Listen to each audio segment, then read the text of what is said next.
I'm Sam Kellerhalls, and you are watching episode 2 of The Way Out of This Mess. In our first installment, I told you that Americans are spending almost $3 trillion a year on health care, twice as much per person as people in other rich countries.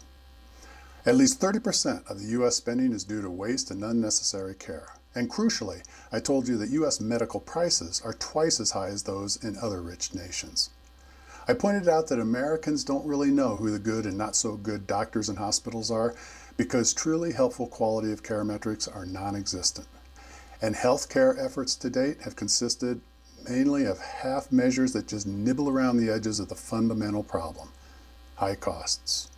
Then I went on to describe a solution to this mess: transparent price competition, where we pay our providers by the illness or episode of care based on results. Open competition will drive out at least 30% of today's healthcare system costs and maintain or improve quality of care.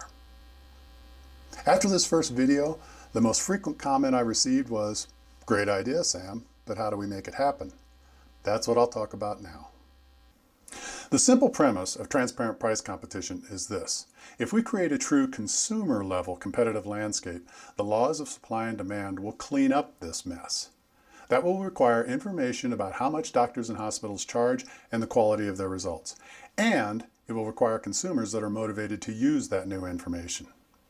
Let's look at ways to attack the most challenging requirement first: getting price performance information out there. One option is to let the industry itself provide the information.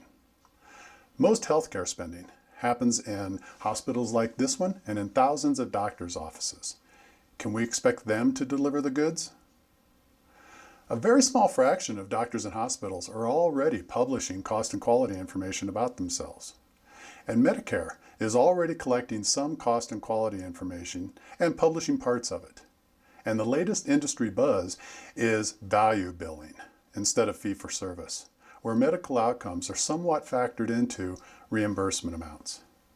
I applaud all of these efforts, but given their current glacial pace of progress, humankind will be colonizing Mars before any of these efforts achieve the competitive landscape I'm talking about. And meanwhile, because at least 30% of their revenues would slowly evaporate, I don't expect to see health insurers, medical suppliers, or pharmaceutical companies volunteering to lead the charge for price performance information. No, we will need to take a different route if we want to see results in our lifetime. A quicker way, believe it or not, would be to motivate our public servants to step up and support 90% of their constituency. Congress could mandate medical price performance reporting just as they mandated corporate financial disclosure reporting. But how's that going to happen, especially with our current rancorous bunch in Washington? One strategy for affecting the hearts and minds of Congress is an indirect one. A right-minded business coalition could hire a small army of lobbyists to wage a conventional ground and airwave war against healthcare industry lobbyists. U.S. businesses spend way over $600 billion a year on healthcare. They definitely have a lot to gain from transparent price competition. But the war would be expensive and with no rules. For example, as the Affordable Care Act was being crafted, the pharmaceuticals industry purportedly threatened to kill it with a $200 million media blitz if the act permitted Medicare to negotiate lower drug prices. So I fear that the final compromise-riddled result will be more half measures that leaves competition at the provider-insurer level instead of the consumer level. A more direct approach to influencing Congress would be the American electorate just doing it themselves.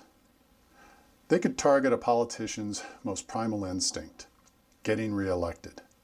If the National Rifle Association, with a membership of 1.5% of the population, can terrify most lawmakers with the fear of being driven out of office, the same can be done to fix the American healthcare system, but preferably without the terror part. So the shortest path to medical price performance reporting leads through here. But where will it begin? In the business world? Or in the city that never sleeps, and in Watseka, Illinois, and everywhere else in the United States? Or all of the above? Maybe you can help figure that out. Either way, the goal is to persuade Congress to enact a legislative catalyst not government control, just legislation that requires price and performance reporting from all healthcare providers. That will create the competitive landscape. Or maybe we could start at the state level. That's how Medicare's prospective payment system got started back in the 80s. Now the second requirement. How can we motivate healthcare consumers to actually use that new price performance information? When I told a friend recently that his hospital was a very high-cost provider, he sniffed, "The insurance company pays for it." In today's healthcare system, where a patient's out-of-pocket costs average a little over a tenth of the total costs, many people don't care if a provider is charging $400 or $1,000 for a CT scan. They don't feel the need to exercise their shopping skills. So to motivate healthcare consumers to shop value, we will need both a carrot and a stick. The consumer stick is high-deductible insurance plans. High deductibles make people more price-sensitive and more inclined to shop for value. They address what economists call the moral hazard of insurance. High deductibles make people stop and think about their piece. Consumers are becoming more accustomed to high deductible plans as high insurance costs drive more people into them. But given the growing backlash against very high deductibles that people simply cannot cover, we will need to find a Goldilocks deductible level. The consumer carrot is to offer people the ability to preserve their hard-earned dollars when purchasing medical services. We can draw people into healthcare competition by offering them the tools and information they need to make wise buying decisions. For years, people have flocked to online price performance information about cars, TVs, and much more in order to find a good value. Nobody forced them to do this. They did it on their own as the information became available. I think if we build it, they will come. So let's review. In order to make transparent price competition happen, we need first the information, and then we need motivated consumers. That's it. It's much easier said than done, but that's all it takes. And if there's an organization out there that wants to start the ball rolling, tell me where to sign up. Thanks for watching. If you like these ideas, subscribe or give a thumbs up.